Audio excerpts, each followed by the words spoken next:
Թալանվածը ետ բերելու համար նախ պետք է հասկանալ թալանվածի տեղը և թալանի մեխանիզմը, որն առաջին հերթին ստվերային տնտեսությունն է, արհեստական մենաշնորհները, հարկերից խուսափելը։ Եվ այս երևույթների դեմ պայքարում է ձևավորվել վերը նշված հավելյալ, կրկնում եմ, լրացուցիչ, հեղափոխության բերած 4.2 միլիարդ դոլար բյուջետային եկամուտը։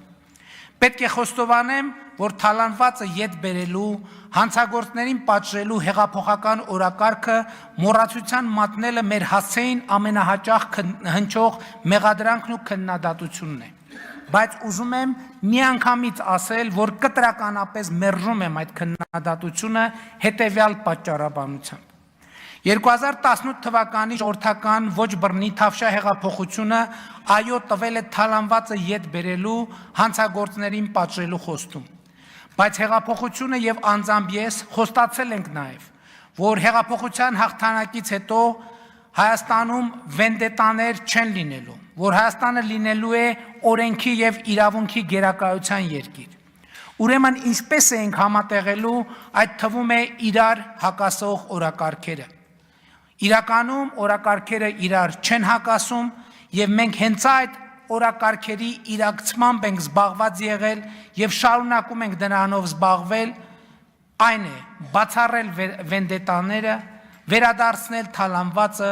պատժել հանցագործներին եւ Հայաստանի Հանրապետությունը չդարձնել բեսպրեդելի սև խորշ աշխարհի քարտեզի վրա,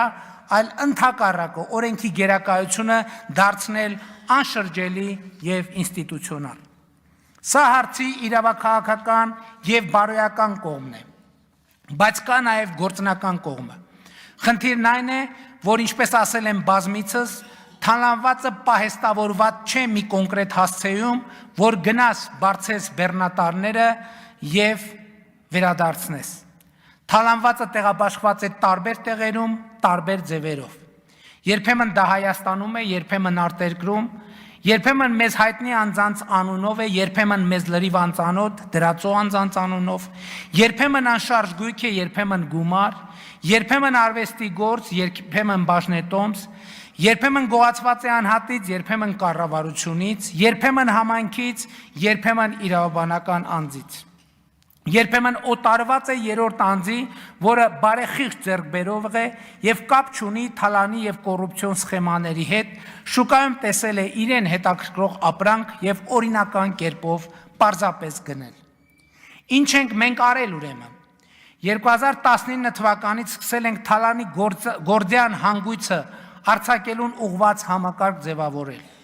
Այդ գործը արել ենք հետևողական ու սկզբունքորեն։ Այդ գործը հետևողականորեն շարունակել ենք COVID-ի համավարակի, պատերազմի, ետպատերազմյան ճգնաժամի, տարածաշրջանային էսկալացիաների, համակարգային թալանի դիրքերից հանդես եկող քաղաքական ուժերի դիմադրության, աշխարհակարգի փլուզման, Հայաստանի ժողովրդավարական իմիջը միջազգայինորեն պահպանելու կենսական անհրաժեշտության պայմաններում, զուգահեռ տնտեսությունը աճեցնելով աննախադեպ չափերով 43.5%-ով։ Ուշադրություն դարձրեք։ 2018-24 թվականներին Հայաստանի տնտեսությունը աճել է իրական աճի մասին է խոսքը 43.5%-ով։ Ինչպես վերը նշեցի, այս ոչ գործընթացի զուգահեռ բյուջեին բերելով լրացուցիչ 4.2 միլիարդ դոլար եկամուտ, ապահովելով մեր երկրի կայունությունն ու անկախությունը, մեծացնելով մեր երկրի ինքնիշխանությունն ու ինքնիրույնությունը, ապահովելով եւ երաշխավորելով երկրի ինքնիշխանության ամենանվազագույն ատրիբուտներ, օրինակ, որ Հայաստան մուտք գործող եւ Հայաստանից դուրս եկող քաղաքացիները անձնագրային հսկողություն անցնեն միայն ու միայն Հայաստանի Հանրապետության սահմանապահ զորքերի զինծառայողների կողմից։ Ճոխություն, որ մեր պետությունը 33 տարիների անկախության շրջանում իրեն այդպես էլ չէր կարողանում։ Ազգային ժողովի մեծարգո նախագահի հարգելի տեղակալներ, Ազգային ժողովի հարգելի պատգամավորներ, կառավարության հարգելի անդամներ, հարգելի ներկաներ, սիրելի ժողովուրդ։ Վերադառնալով ապօրինի ձեռքբերված գույքի բռնագանձման համակարգին, Պիտի արձանագրեմ, որ այն այլևս անշրջելի իրողություն է ապօրինի գույքի բռնագանձման, պետական ու համայնքային շահերի պաշտպանության, քրեական գործերի քննության համակարգերում։ Իմ Facebook-յան էջի հատիկ առ հատիկ խորագրի նպատակը հենց այս գործընթացը ի ցույց դնելն է, որ այս գործընթացում կառավարության քաղաքական կամքը ոչ միայն չի պակասել, այլև կոնկրետ արդյունքներ է տվել։ Միլիարդավոր դրամների գույք այլևս վերադարձված է վերը հիշատակված իրավական կառուցակարգերով։ Վերադարձած գույքերի թվարկումը սկսել եմ եւ կշարունակեմ, որ հասանելի լինի բոլորին, բայց կարևոր եմ համարում ընդգծել, որ այսօր արդեն ավարտված քրեական վարույթներով, դատարաններում ավարտված քրեական գործերով, ապօրինի ծագում ունեցող գույքի բռնագանձման, պետական եւ համայնքային շահերի պաշտպանության հայցերով ու հաշտություններով, ինչպես նաև զինվորական դատախազության կողմից կիրառված դատախազական ներգործության միջոցներով Հայաստանի Հանրապետությանն է վերադարձվել շուրջ 210 միլիարդ դրամի գույք եւ դրամական միջոցներ։ Այսինքն այս 530 միլիոն դոլարի գույքերը եւ դրամական միջոցները արդեն իսկ վերադարձված են Հայաստանի Հանրապետությանը։ Կրկին ուզում եմ ընդգծել, որ ապօրինի գույքը տիրապետողների կողմից ցաքուցրիվ անելու ռիսկերը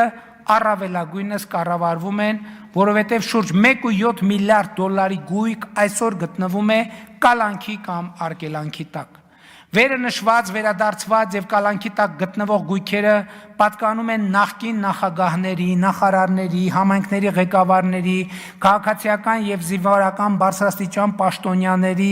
եւ կամ նրանց ընտանիքի անդամների եւ կամ նրանց հետ փոխկապակցված անձանց։ Այդ գույքերը հատիկ առ հատիկ վերադարձվում են եւ վերադարձվելու են Հայաստանի Հանրապետությանը եւ նրա ժողովրդին։ Այս պահին ավելի քան 600 միլիարդ դրամի կամ 1.5 միլիարդ դոլարի ապօրինի ձեռքբերված գույքերի մասով գործեր են քննվում դատարաններում։ Բայց արդեն իսկ վերադարձված գույքերի թվում են Golden Palace Ծաղկաձոր հյուրանոցը, AOX-ի շենքը Երևանի ամենակենտրոնում, Նորատուսի ռադիոկենտրոնը, մի քանի միլիարդ դրամ արժողությամբ հողամասեր Երևանում եւ մարզերում։ Այս թեմային սակայն պետք է նայել նաև այլ դիտանկյունից։ Զանգեզուրի պղնձամոլիբդենային կոմբինատում Հայաստանի Հանրապետությունը 21.8% փայաբաժին ունի իմ տված խոստման համաձայն։ Այդ փայաբաժինը ինքնին մի քանի 100 միլիոն դոլարի շուկայական արժեք ունի, մի քանի 100 միլիոն դոլարի։ Բայց սա ամբողջական պատմությունը չէ։ 2018-ից 2024 թվականների ընթացքում ԶՊՄԿ-ն ավելի քան կրկնապատկել է իր հարկերը նախորդող 7-ամյա շրջանի, այսինքն 2011-2017 թվականների հետ համեմատած։ Բա թալանի վերադարձը պոչով է լինում։ Բայց սա դեռ ամենը չէ։ 2024 թվականին ԶՊՄԿ-ն 33 միլիարդ 249 միլիոն դրամի շահաբաժին է վճարել պետական բյուջե։ Այսինքն միայն ԶՊՄԿ-ի շուրջ մեր համբերատար հետևողական գործողությունների արդյունքում, որը ընդ որում միանգամից տեղի չունեցավ, այլ տևեց 3 տարի։ Միայն ԶՊՄԿ-ի մասով մենք 1 միլիարդ դոլար գումար եւ գույք ենք վերադարձրել Հայաստանի Հանրապետության։ Միայն ԶՊՄԿ-ով 1 միլիարդ դոլար։ Ոչ ուղիղ իմաստով, բայց անուղղակիորեն այս թեմայի հետ կապ ունի նաև ամուսարի խնդրը բարեհաջող հանգուցալուծելը եւ Հայաստանի Հանրապետության 12.5% փայաբաժին ձեռք բերելը եւ ազդագիր համայնքներին